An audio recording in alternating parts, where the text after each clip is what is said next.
Assalamualaikum warahmatullahi wabarakatuh. Alhamdulillahirabbil alamin wassalatu wassalamu ala asrofil anbiya'i wal mursalin Sayyidina wa maulana Muhammadin wa ala alihi wa sahbihi ajmain. Puji syukur kita haturkan kehadirat ilahi Rabbuna yang pada hari ini telah memperkenankan kita semua dapat bersilaturahmi dalam kerangka meningkatkan kapasitas diri kita untuk menyapa siswa-siswa kita menghadirkan pendidikan terbaik bagi anak bangsa. Salawat serta salam semoga senantiasa tercurah limpahkan pada junjungan kita Nabi besar Muhammad SAW, para keluarganya, para tabi'in dengan doa dan harapan. Semoga kita senantiasa istiqomah memegang ajarannya hingga kelak di yaumil jaza, di yaumil kiamah kita memperoleh syafaat darinya. Amin, amin ya Allah ya Rabbal Alamin. Sobat pelatihan yang berbahagia, saya Muhammad Ali Ramdhani, Direktur Jenderal Pendidikan Islam Kementerian Agama Republik Indonesia, merasa bahagia Kementerian Agama dapat menerapkan kurikulum merdeka di madrasah-madrasah kita. Kurikulum madrasah mengemban dua amanat besar, yakni yang pertama bagaimana membekali peserta didik atas sikap, kompetensi, dan keterampilan hidup agar bisa menghadapi tantangan di zamannya. Dan yang kedua, bagaimana mewariskan karakter budaya dan nilai-nilai luhur bangsa kepada generasi penerus agar peran generasi penerus kelak tidak lepas dari akar budaya dan nilai luhur bangsa. Nilai luhur bangsa tersebut sebagaimana termuat dalam profil pelajar Pancasila dan profil pelajar rahmatan lil alamin. Untuk menjalankan dua amanat besar tersebut, maka kurikulum harus selalu dinamis, berkembang untuk menjawab tuntutan zaman. Sobat pelatihan yang berbahagia, perubahan akan terus terjadi. Hal yang abadi di dunia ini adalah perubahan itu sendiri. Perubahan ini setidaknya terjadi pada tuntutan dunia global. Dunia modern dan dunia global tak lagi memberikan penghargaan besar terhadap seseorang karena apa yang diketahuinya. Karena teknologi telah menyediakan pengetahuan yang dibutuhkan. Namun, dalam dunia kontemporer, dunia modern, lebih menghargai seseorang karena apa yang bisa dilakukan dengan pengetahuan tersebut. Dengan demikian, kurikulum madrasah tidak boleh hanya fokus kepada pengetahuan apa yang harus dikuasai oleh peserta didik. Namun lebih penting adalah membekali peserta didik mengenai sikap, kompetensi, keterampilan hidup atau biasa dikenal dengan life skills. Dan tentu saja dilengkapi dengan cara berpikir bersikap untuk mengantisipasi dan menyikapi situasi yang selalu berubah tersebut.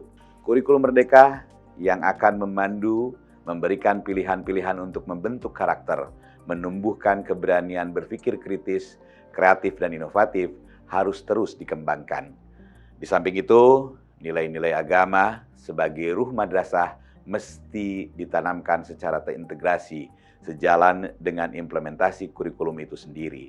Sehingga nilai religiusitas mewarnai cara berpikir, bersikap, dan bertindak para warga madrasah dalam menjalankan praktis dan kebijakan pendidikan. Sobat pelatihan yang berbahagia, guru-guru sebagai garda terdepan dalam mengimplementasikan kurikulum tidak boleh terjebak menjadikan peserta didik sebagai penampung ilmu pengetahuan belaka. Guru mesti fokus kepada pembentukan karakter peserta didik, membekali sikap, kompetensi abad 21, dan keterampilan hidup dengan cara yang lebih kreatif sesuai dengan kebutuhan peserta didik di eranya. Karena itu, maka guru tak boleh berhenti meningkatkan kapasitas diri. Diharapkan para guru secara bergotong royong dengan semangat berkolaborasi dan berbagi perlu bergabung bersama komunitas-komunitas pendidikan untuk mengasah kompetensi dan memperluas wawasan terkini demi memberi layanan terbaik kepada kemaslahatan peserta didik. Kurikulum Merdeka memberikan titik tekan fokus kepada peserta didik. Peserta didik menjadi sentral utama penerima manfaat kebijakan kurikulum kita. Pembelajaran berdiferensiasi diimplementasikan sesuai karakteristik dan kebutuhan peserta didik. Penilaian dilakukan secara otentik dan komprehensif yang mengakomodasi profil peserta didik, mengakui keragaman kecerdasan dan kekhasan setiap peserta didik. Hasil evaluasi dan penilaian tidak lagi fokus kepada pencapaian sekedar pada aspek kognitif, tetapi harus bisa menggambarkan profil kemanusiaan yang mencakup beragam kecerdasan.